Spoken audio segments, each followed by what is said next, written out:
Blue Jays baseball team just played their season opener at home last night. It's always a fresh start for any team, the new season. And, of course, the Jays struggled last year. They finished last in the American League East. How is the team going to lure fans into Rogers Stadium, which has just been through a major renovation?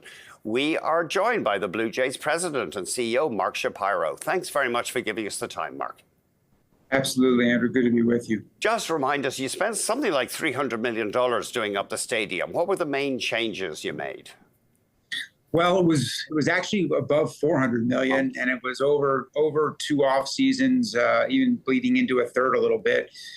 We first redid the entire outfield, which you showed a few images of, created fan amenity spaces, neighborhoods, bars, patios, spaces like that our fans could access, not as an additional cost, but just as part of the ticket costs. And then last year, we did a more ambitious project. We tore out the entire lower bowl of the building, excavated down significantly in certain areas, built 3 premium clubs and all new player facilities. And then this offseason, we opened a new entry-level premium club down the right field line. It's actually on the field, right by the right field foul pole, called Club 328, entitled by Heinz. And that club is actually, you stand on the field with the right fielder with a bar and attaches to the seats above it. So it's been a significant project. I'm not going to tease it, but we probably have a couple more projects to go over the next few off seasons. But we're taking it, in general, we're taking a multi-purpose 1980s stadium, circular, concrete in nature, and turning it more into a baseball-specific ballpark with fan entertainment and amenities for all types of fans rather than just hardcore baseball fans. I mean, it's a cliche in professional sports that people come if you win. And Blue Jays have not been winning lately. You were last in the American League East last year. And for 9 years, the club hasn't won a game in the playoffs. So how are you going to pull out of this slump?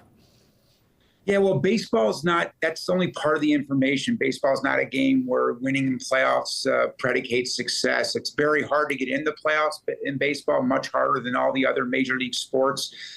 So winning, there is a randomness that is a reality in postseason. I'm always a believer that we need to build a club that objectively has a reason to believe that it can win the world championship every year when it leaves spring training.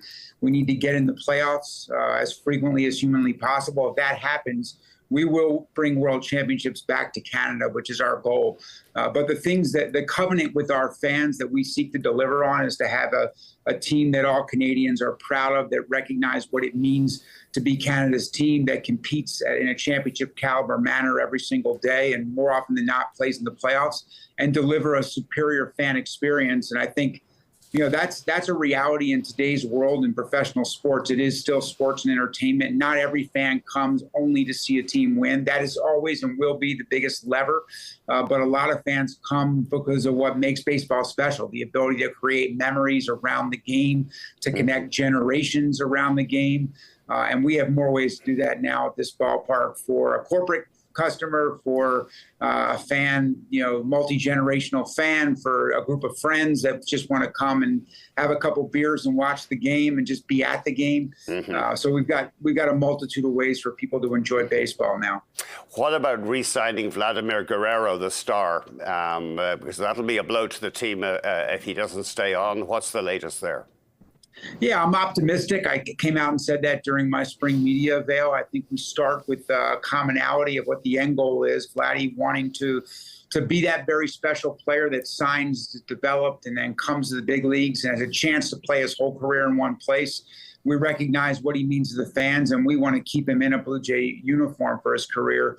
It's been a very complex negotiation, among the biggest in the history of Major League Baseball. And so it's not easy to just get that done. We have a lot of time left before that is over, but we do have a common end goal, and we want to keep him in a Blue Jay uniform. And I'm again, optimistic that will happen. Booing the American national anthem, it's not unique to Blue Jays games, but it has shown up. You yourself are American. The vast majority of the players are American. How do you feel like that? How do you and your fellow Americans on the team feel when you hear that? Well, I'm actually a Canadian citizen, so. But you're from the States originally. I'm from the States, yes.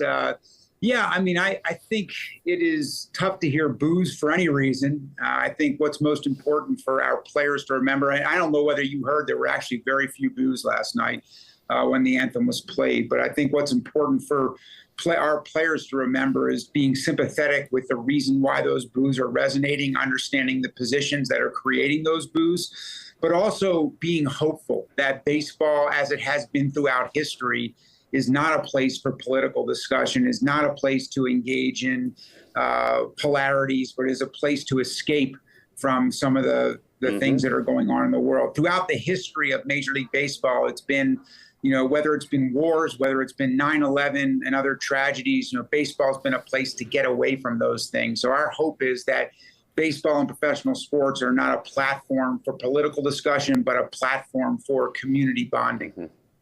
Mark, I think that's interesting. Yeah, we all need a place to get away from